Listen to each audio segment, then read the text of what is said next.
Okay, so let's just understand some science and facts behind what it means for us to be in a binary solar system. Now, on the screen, you're looking at a map that the Navy created. Um, FEMA also has one. I don't know if they worked together to create this or separately, but they both have their own map that is virtually identical of what America is going to look like in our future. And as you can see, this is the Gulf of Mexico spilling into the entire Midwest of the United States, the almost the center of the United States. We've got Tennessee, Memphis, Tennessee, Nashville, Tennessee. Here's Louisville, Kentucky, right on the edge. Louisville currently is a water city that is right on the edge of the water. And all of this will be Gulf oceanfront property after these changes. This is a portion of Indiana. You can see that a good half of it is completely submerged under the water.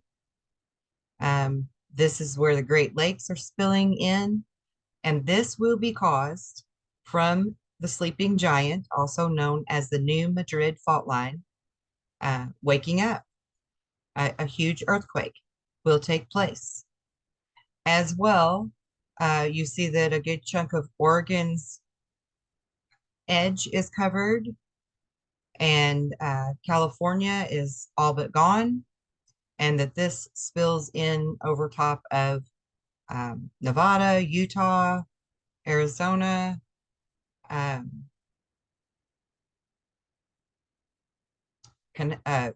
Colorado. What else is up there? Uh, is Minnesota there? Not Minnesota.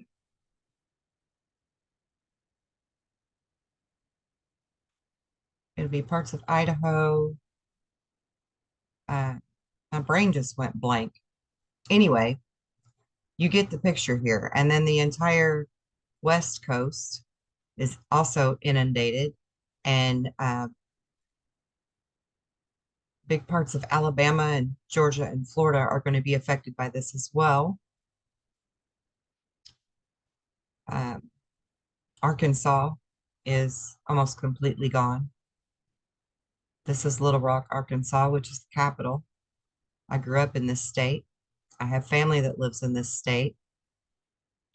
And so I really, truly hope that everyone takes heed to what I'm telling you here. If you go to FEMA.gov, you will see that not only do they have this map, but they have, I believe it's under the file called the Carrington event, um, which will be our solar event that takes place that is the trigger for all of these changes that will include a pole shift. And we'll get to that in a moment. Um, but all of this stuff will happen because of us being in a binary solar system. And they don't want you to know that right now because you would panic. I'm trying to teach it to you, not so that you are fearful or panic, but so that you can know truly who you are so that we can change this because we can change this, guys. What I was going to say about FEMA is that not only do they have this map, but they also have the plan, which I believe is listed under the Carrington event, of like 700,000 body bags um, that are biodegradable, another 700,000 that are underwater body bags because of all the bodies that are going to be floating in this water, that they're going to have to send SEAL teams or whoever in to retrieve the bodies, put them in the biodegradable underwater body bags, and that's going to be their burial at sea, our new sea. Um, they have things in place that have been in place since, oh my God, I don't even know, 2006 or 2007, just in this region alone, which is 7 states, regions, 7 points that they focus on for this area. And all of these places on their outer edges of the where the water will be in caves or whatever, uh, they've already got the storage in place for the body bags and the meals and the water and the mylar blankets and the whole deal. And I know for a fact that Marengo Cave in Indiana um, used to be an old warehouse for tires, is now owned by the government and has iron doors on it to seal it shut. We watched several semis bring loads of these particular type of items in to store in that cave for that area so that the National Guard and whoever else can quickly go to their warehouse type spots and utilize the things that they need first for saving the living and then for retrieving the dead. All of this is in place already, guys. NORAD has been in their bunker inside of the Colorado mountain since 2019 or 2018. When did Corona first start? Whenever it was March of that year, whenever that officially first started, that's when they went into their bunker and they're still there. And that's our ground control for after shit hits the fan. Okay? So we need to pay attention because there's more to this than just illnesses going around. And we need to step up to who we are so that we can damn do something about this. Okay? The last video I did, I showed you this clip from Miss Gina Marie Colvin Hill that clearly shows that something at approximately 2 a.m. on January 20th went across in between the sun and the earth and eclipsed it. This is NASA's SDO Solar Observatory that you're seeing this clip of film on. And I did my own clips, but that's in the other video I just did if you want to look at that further. This is the Navy's map. This is multiple maps that the Navy has. And you clearly see all of them say future map of the USA. Okay? Let's look at this one.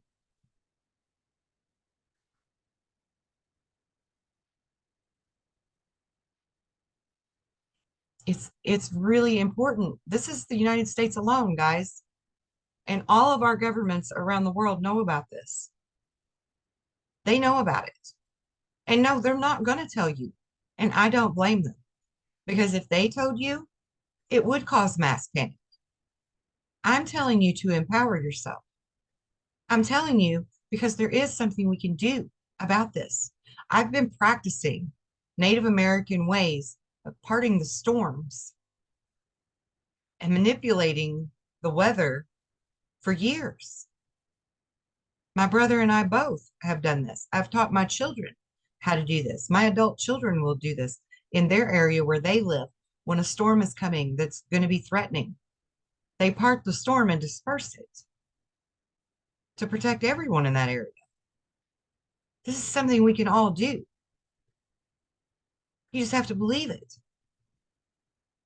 Because literally, just like the sign on my wall says, it all begins and ends in your mind. What you give power to has power over you if you allow it. That can be for good or bad. If you truly believe that you are this powerful, after you've practiced it a few times and you can truly do it with zero doubt, the way God very loudly taught me that it must be done with zero doubt, because that's how we resurrect. Zero doubt. That's how you manifest anything. Zero doubt. And you are a child of God. You do have the spark of his magnificence within you. And Jesus tried to tell you. And then some other people came along and shut him up and changed his story. We are powerful. And Jesus even told you so. And no, I'm not a Bible beater. or Bible thumper, whatever you call that. I'm not one of those people. I'm not religious. I was brought up very religious, but I asked a lot of questions that they didn't want to give me answers to. So I sought my own. Now, we are going to have a pole shift. We've known this for a very long time. We, meaning the governments of the world and people like me, people who either have discovered it through research, came here with a knowing, or all of the above. The speed of magnetic north's current movement is 30 miles per year. Its current location, and let me just read this real quick. Historically, the magnetic compass was an important tool for navigation. While it has been widely replaced by global positioning systems, many airplanes and ships still carry them, as do casual boaters and hikers. The direction in which a compass needle points is known as magnetic north. In general, this is not exactly the direction of the North Magnetic Pole. Okay, instead, and this is something people need to understand.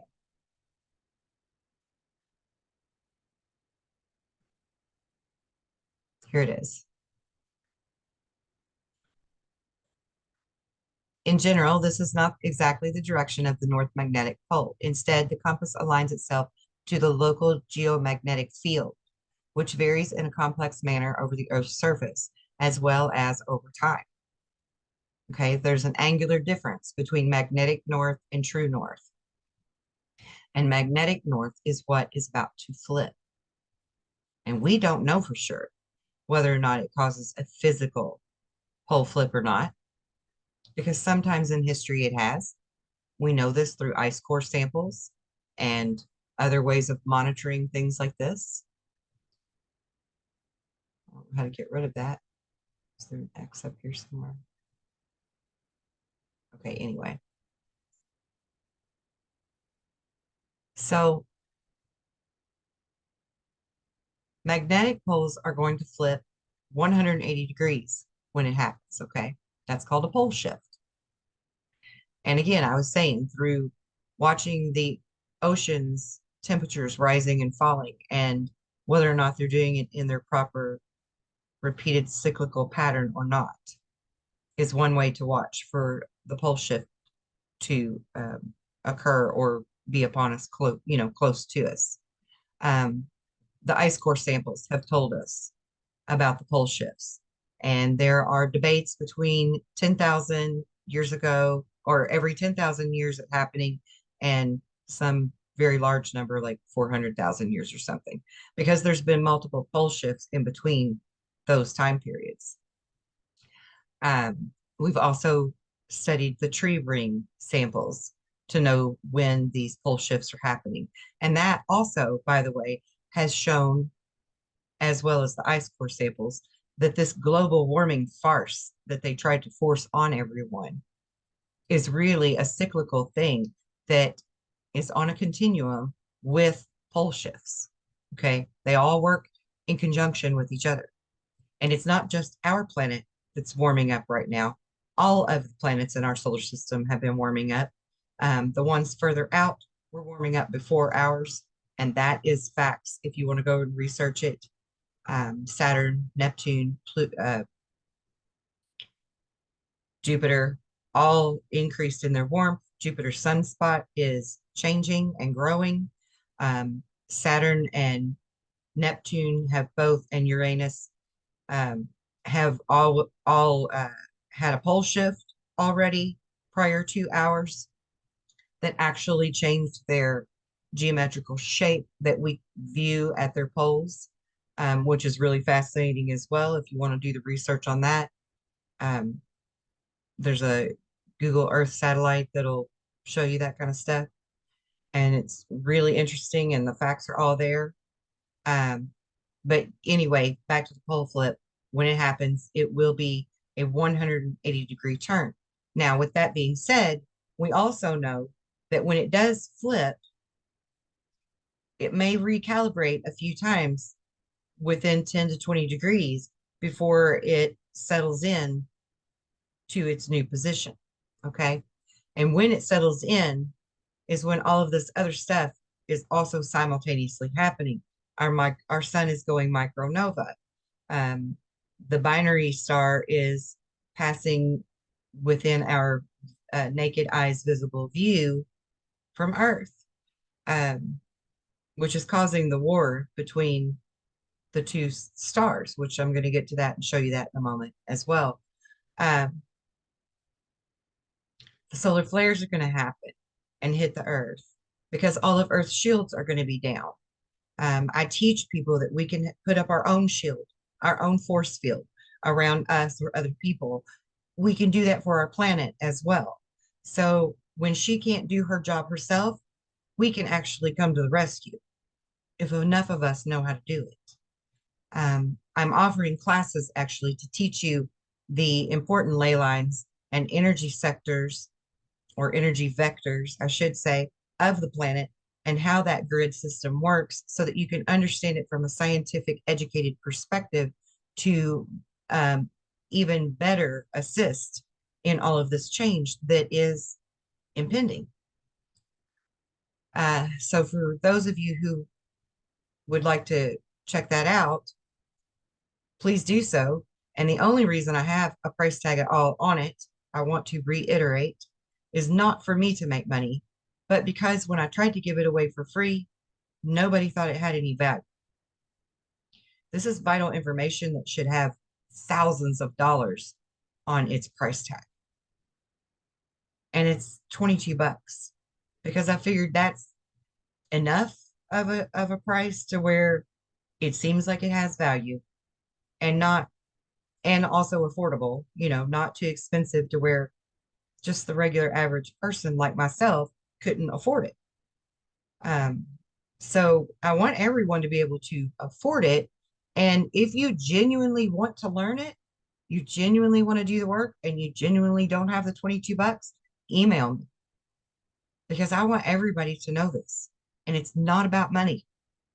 It's not, except that that's in your head, that tells you what is valuable and what isn't, unfortunately. So that's why there's a price tag on it. Okay, moving on. There is evidence that we are in a binary or binary, however you want to pronounce it, star system. Okay. Much like Sirius A and B, and they've recently discovered there's a Sirius C. Is our solar system a binary system with a dwarf star, a dwarf companion? So there is evidence through historical writings, observations in the orbits of comets, and the precession of the equinox. But I feel they've left out the most important one, which is the perturbations of the outer planets, the ones beyond the Oort cloud. Neptune, Uranus, Saturn, Jupiter, all are very large planetary bodies, and they have a perturbation that's much different than ours. Hell, one of them rotates backwards, right? It's on a counterclockwise rotation versus our clockwise rotation. This in and of itself is evidence that there's something much larger than them beyond the Oort cloud that governs them to some extent. Okay?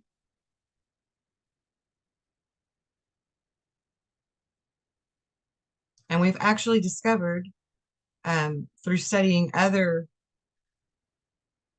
solar systems that it's very likely, highly likely, to be in a two sun or binary solar system, and even a trinary or three suns. And I personally feel like Venus and Jupiter are both in line to be suns someday in our solar system. Now, and another important thing that I want you to understand is just exactly where we're at in our solar system. So we're going to cover that in a moment too. Let me just get me up here out of the way. So a brown dwarf companion. In 1999, UK and US astronomers independently reported finding evidence that one or more large planets and or brown dwarfs gravitationally are bound to our sun. They're on a completely different orbit from ours. Like say if we are going this way, they're in this kind of an orbit. Okay. So we're both going like that all the time, right?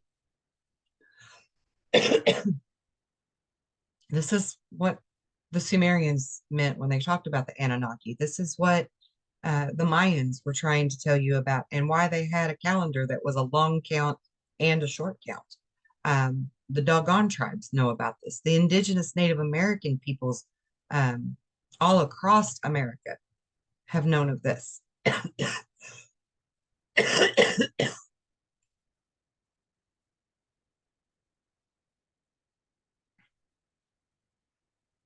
So, thus, our sun, or rather our star, Sol, may be perturbing the orbits of two different groups of long period comets that reside in the outer reaches of the Oort cloud. Oh my goodness, I gotta move me over here again so I can scooch back up a bit. Okay, this gravitational action is causing two groups of comet clusters that normally reside in the Oort cloud to be pulled into the inner solar system. This action is done with the assistance of galactic tidal forces.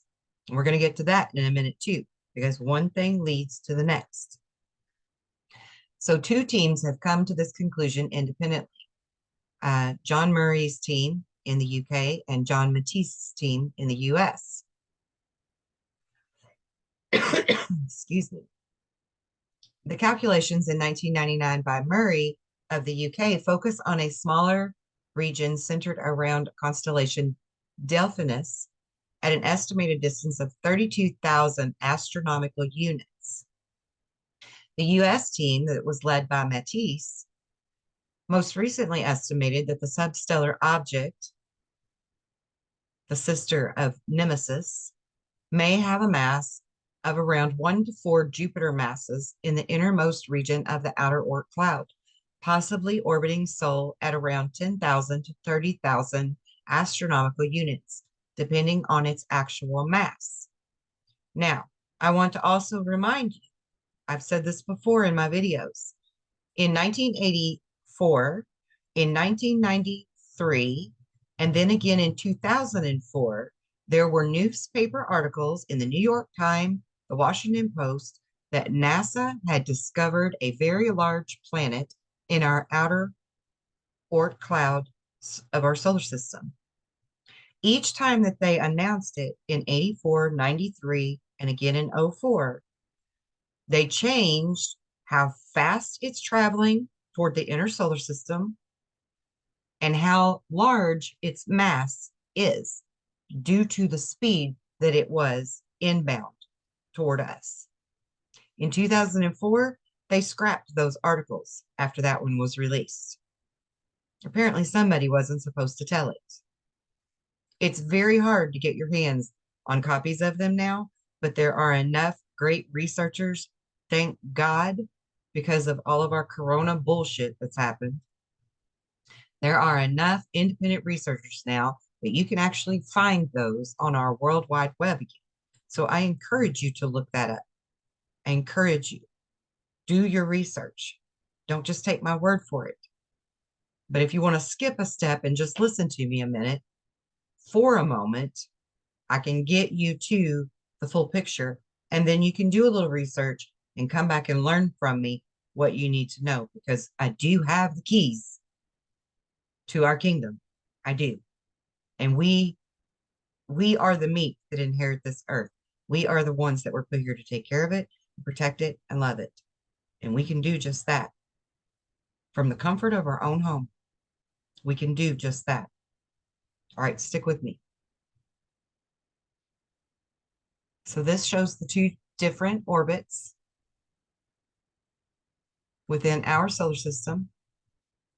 And it says, while some astronomers have speculated that Matisse and Murray are being misled by random statistical fluctuations or the past gravitational effects of passing stars, Matisse believes that confirmation through direct observation can be achieved by NASA with its Wide Field Infrared Survey Explorer, also known as the WISE satellite. They also created one called IRIS. IRIS and WISE both see in infrared. So in 2011, on May 25th, the American Astronomical Society meeting announced that WISE was going on a mission. By October of 2011, and that's not in what I'm reading here, that's just research I've done in the past, because I've been studying this and tracking this binary star system since about 2002. In 2011, they also released IRIS, launched IRIS, and it was supposed to continue to be out there watching for 11 or 12 months. But by March of 2012, they had already turned off its cameras and would no longer let the public view what they were seeing, and said that there was something going on. They were going to scrap the project, and they would let the public know once they filtered through all of the data that it had collected so far. To this day, we've still not seen the results of that data. Okay, 11 years later, and still nothing. That's huge. That's telling. Now, I want you to understand the dark and the golden ages are very common in the lore of ancient cultures, but there's a reason for that. There's a book titled The Lost Star of Myth and Time that takes a good hard look at the history and modern astronomical theory. In it, the author makes a compelling case for the profound influence on our planet of a companion star to the sun. The author and theorist Walter Cruttenden presents the evidence that this binary orbit relationship may be the cause of a vast cycle of human observed change. Now, I want you to keep that in mind. It's always been human observed change. They were able to write about it after the fact. So this is not utter annihilation. This is not doomsday prophecy. Okay, there is hope. There was hope for them, and there's hope for us. Maybe better hope for us than the rest of the people, because hopefully we're entering this golden age a little better this time around. So,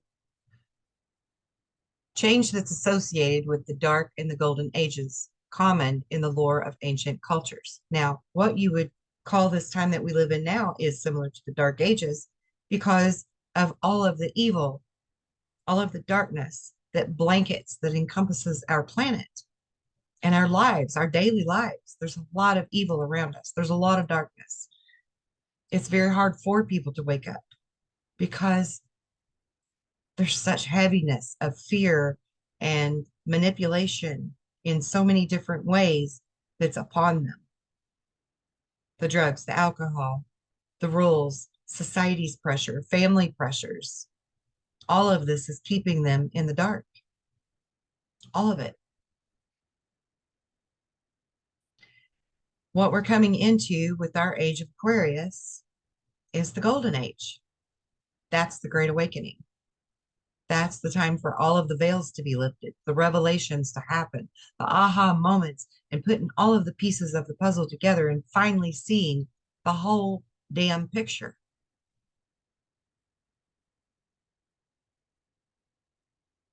Researching archaeological and astronomical data at the Binary Research Institute, Cruttenden concludes that the movement of the solar system plays a more important role in life than people realize. As such, he challenges some of the preconceived notions. The phenomenon known as the precession of the equinox, fabled as a marker of time by ancient peoples, is not due to a local wobbling of the Earth, as modern theory portends, but to the solar system's gentle curve through space.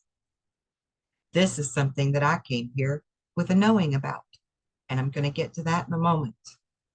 He argues that this moment of the movement of the solar system occurs because the sun has a companion star, and this effect is due to a common center of gravity, which is typical of most double star systems.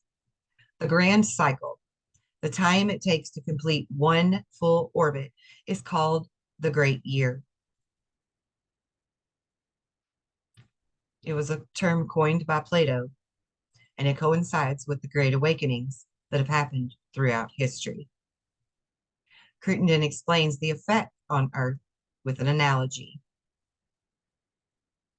Just as the spinning motion of the Earth causes the cycle of day and night, and just as the orbital motion of the Earth around the sun causes the cycle of the seasons, so too does the binary motion cause a cycle of rising and falling of ages over long periods of time due to increasing and decreasing electromagnetic effects that are generated by our sun and other nearby stars.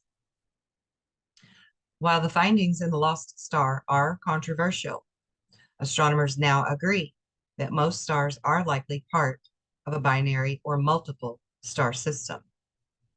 You see, most stars are likely. And as a matter of fact, another point to this is that all of the solar systems that we have found out there, we being NASA, or, the European Union, Space Exploration, whatever you call them, they've all realized that the ones that have viable planets that they believe there could be life on have more than one star in their system. All of them. All of them that have the Earth type planets have two or more suns or stars. Okay. So Dr. Richard Muller, professor of physics at UC Berkeley and research physicist at Lawrence Berkeley National Laboratory, is an early proponent of a companion star to our sun.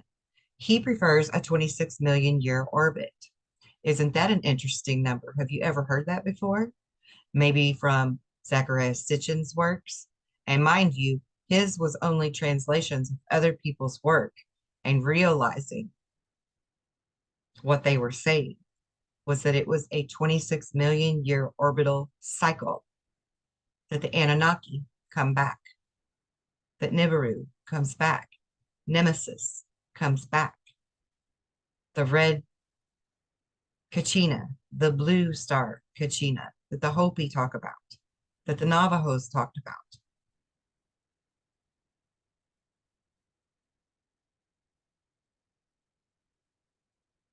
Oh, and there we go. Zacharias Sitchin was a historian who translated the ancient Sumerian texts.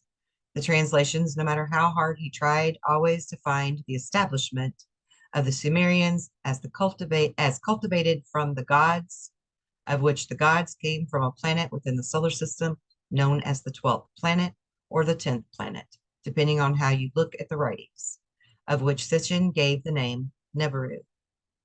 Now, I want to remind you, because you're probably thinking, well, is it a planet or is it a binary star? The binary star will have planets, moons, satellites, asteroids, meteors, comets that are in an orbit around it.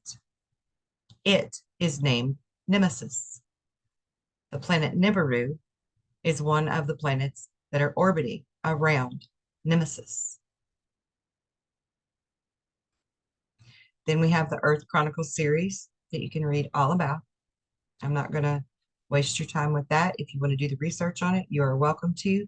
The conclusion here, others have come to the conclusion that there are large planet-sized objects out in the Oort cloud. The evidence is there from the historical writings, the observations in the orbits of the comet, the precession of the equinox, and the perturbations of the larger planets, Neptune, Saturn, Uranus, Jupiter.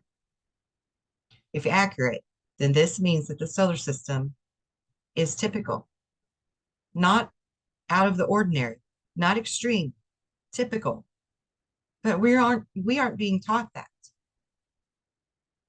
because they don't want to teach you who you are because that gives you too much power and control. So they can't tell you about this because then you would totally freak out and they would absolutely lose control. So it's a win-win for them to keep us dumb to who we are and dumb to what kind of solar system we're in, dumb to the real science, the real space science, the real physics. Okay. Um, if accurate, this means that the solar system is typical and that if there is a brown dwarf star sized body out in the Oort cloud, then it could very well shelter Earth sized rocky moons or planets in orbit around it.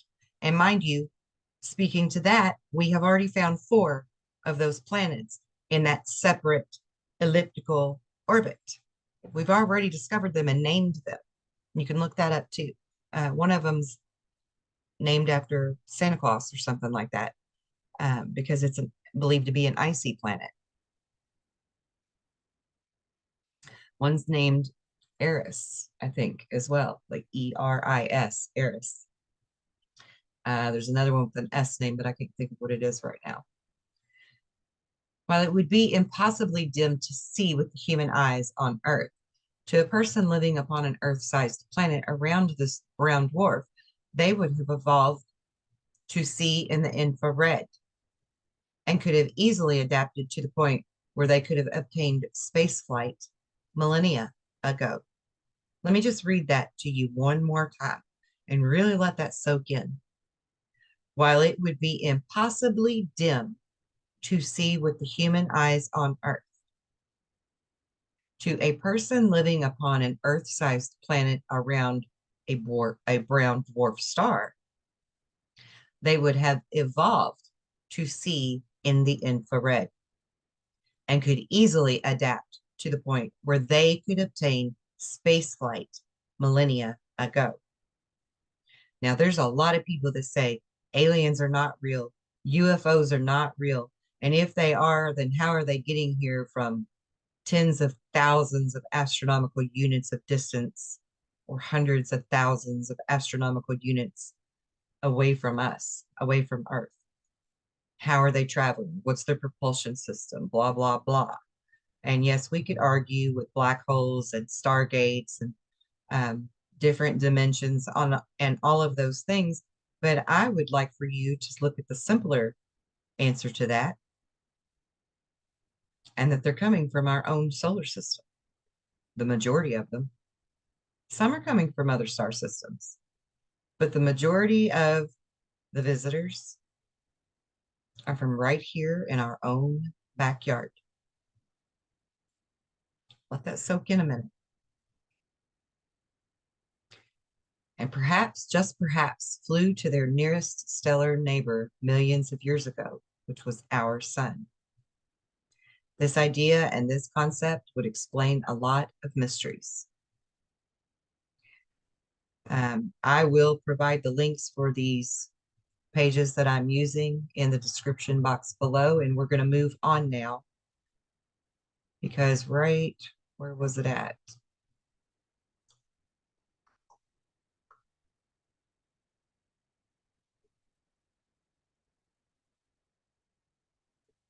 Let me find it.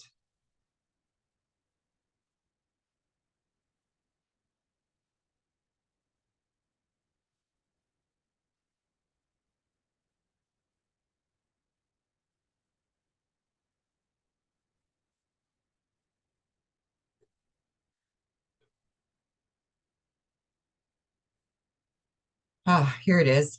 Galactic tidal forces. It says this gravitational action is causing 2 groups of comet clusters that normally reside in the Oort cloud to be pulled into the inner solar system.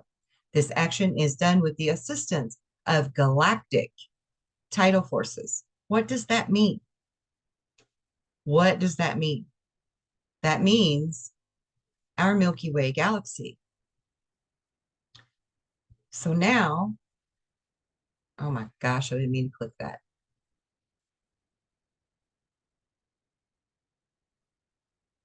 Move this over there just a smidge. So in our Milky Way galaxy, well, let me see.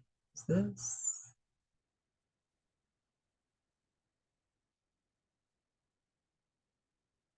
Hmm, where is my one that shows? Okay, let me just do it this way.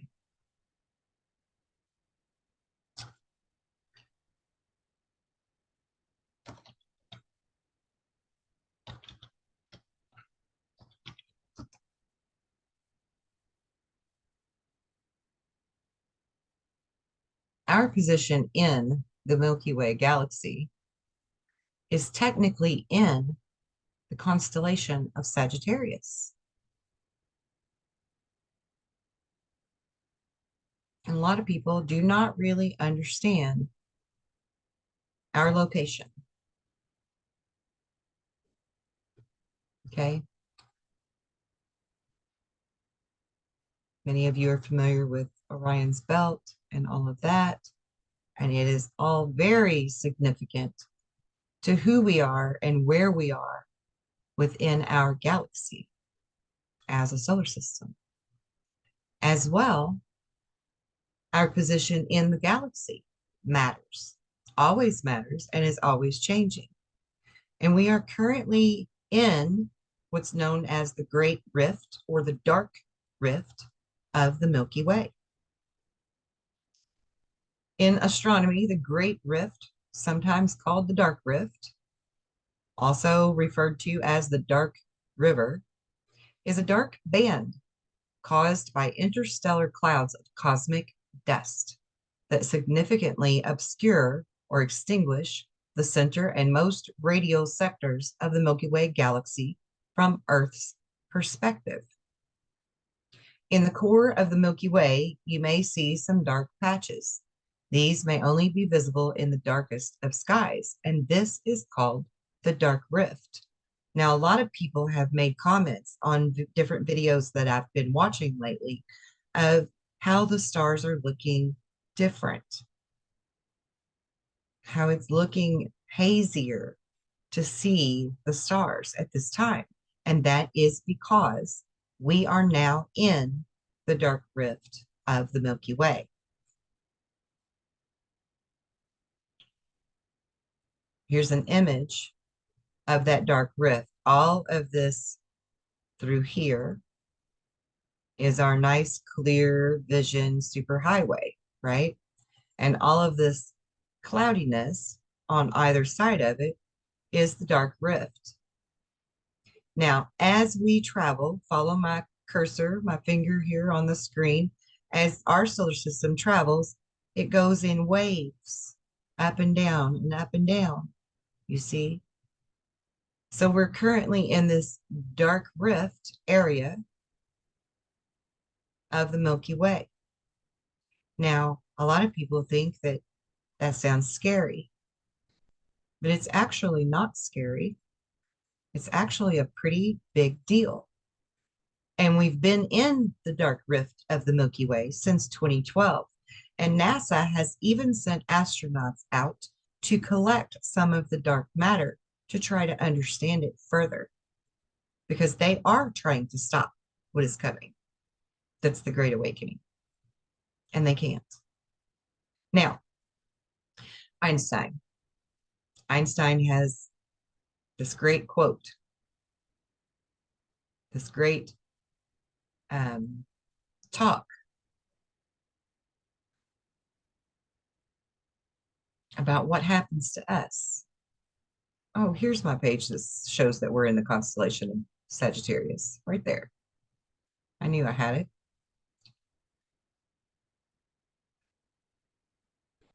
Let me see if I can find one that's going to actually give you Einstein's quote without a bunch of other stuff.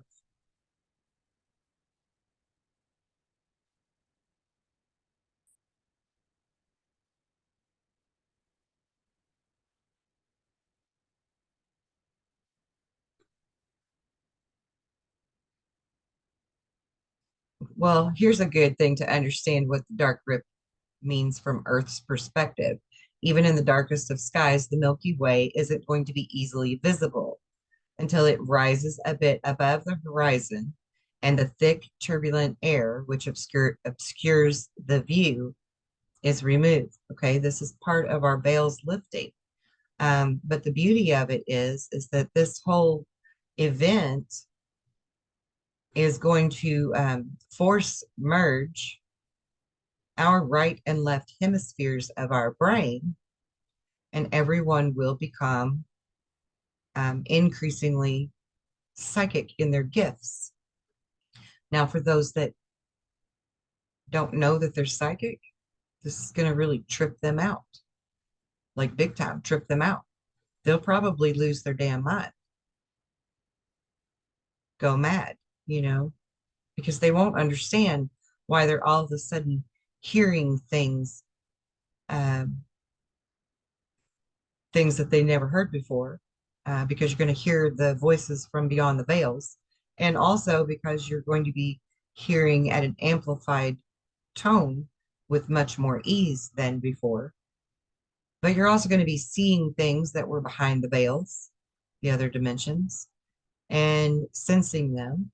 And if you don't know how to shut that down to where it's not TMI all the time, too much information for you to process, then it's going to be like data overload and your processor's going to burn it, right?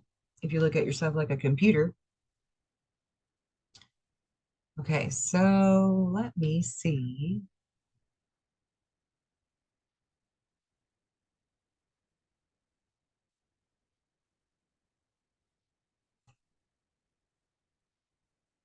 Okay, this is not going to tell me what I want.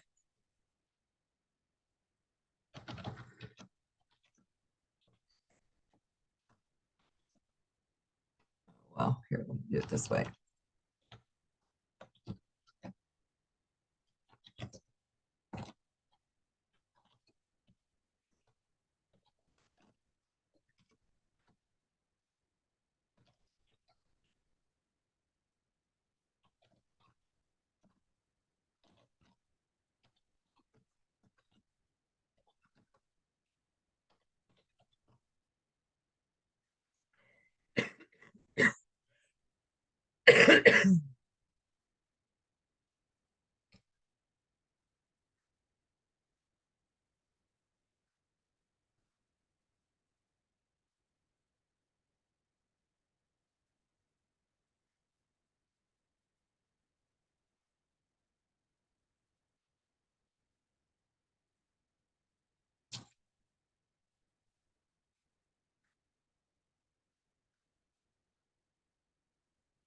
Okay, so I'm not finding that right now, but he does have quoted comments about that, and I will find it and leave that link in the video as well because I don't want to waste your time looking for it.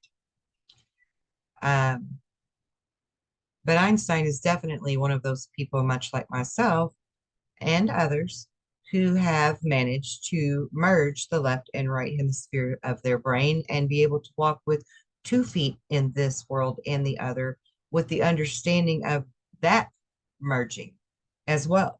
I used to walk with 1 foot in the spiritual and 1 foot here in 3D earth, right? Everyday mundane life. And it's very difficult to walk on that fine line between the two until you learn to merge the two. And when you merge the two is because you've merged the logical side and the intuitive sides of your brain. And Einstein actually has a quote about that that is my absolute favorite quote of his of all time. He says that we have created a society that, or excuse me, let me back up because I already messed it up. The intuitive mind is the sacred gift, and the logical mind is its faithful servant. And we have created a society that honors the servant and has forgotten the gift. You see, he knew that he was intuitive. He knew that we all are, just as I know. We are all intuitive, and it's a sacred gift. It's a God-given gift. We all have this ability. This is not hoopla.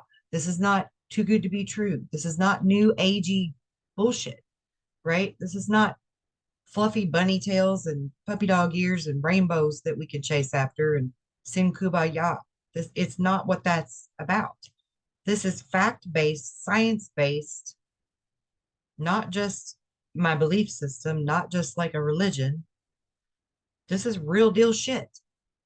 And I have found the scientific ways to not only prove it to you, but to teach it to you so that you can use it and you can try the scientific methods and see for yourself because this is real and we can do magnificent things.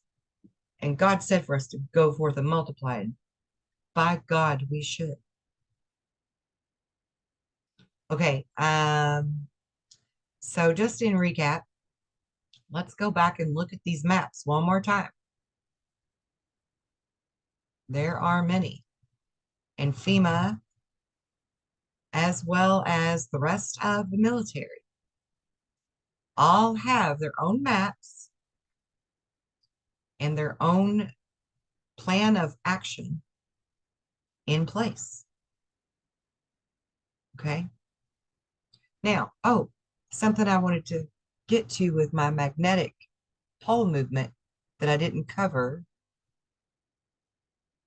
Where is that one?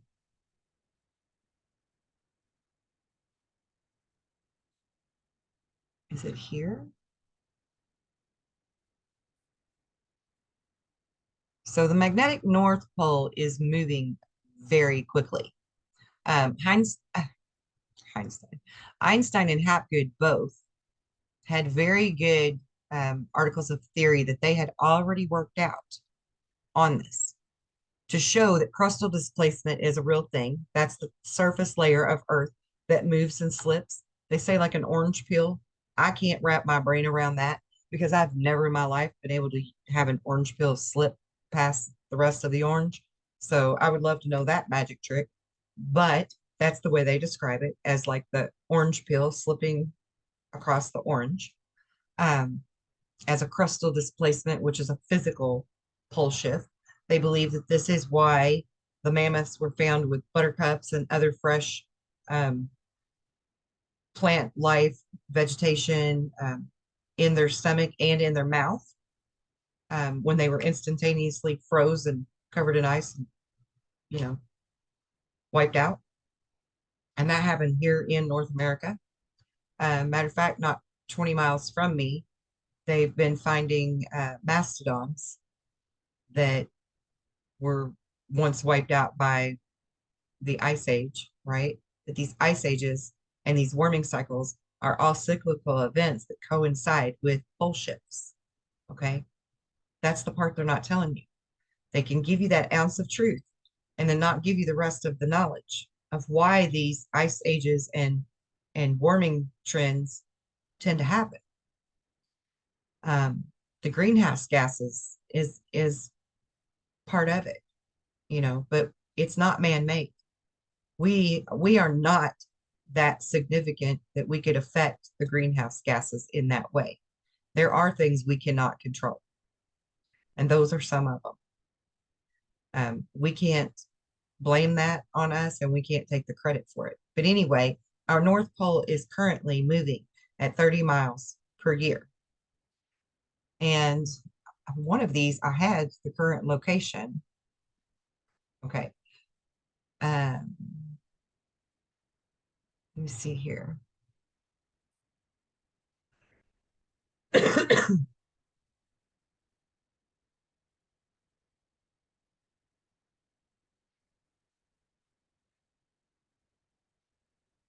Okay, so Earth's magnetic North Pole is now officially moving toward Siberia instead of the North Pole. Um, Here's the one I really wanted you to look at right there. This is important.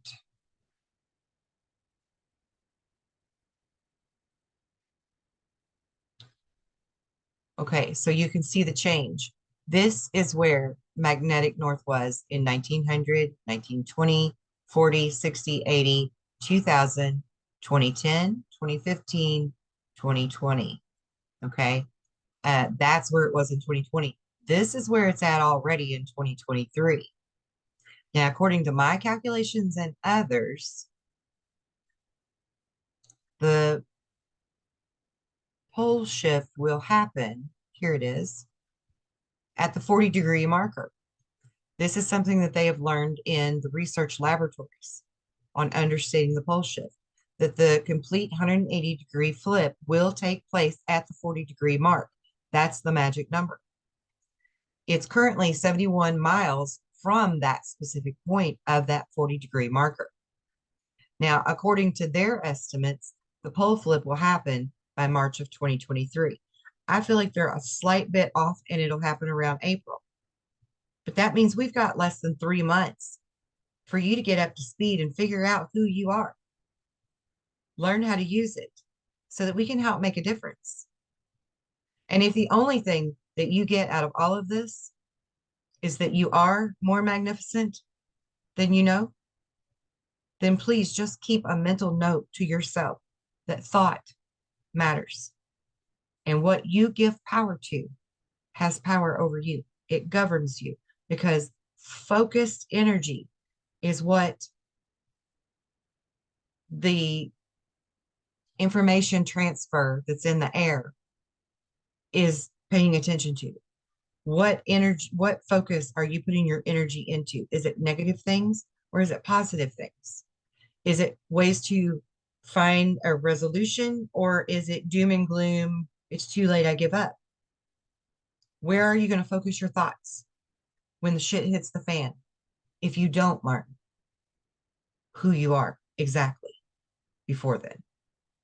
So please, if anything, take that with you from this message so that you will know that thought truly does matter. So mind your thoughts because we're going to need all the help we can get to get through this better than people did the last time that it happened. And by the way, that's something else that is researchable is how often in history of the earth has a massive earth-wide or close to complete planetary wide cataclysm happen in our past.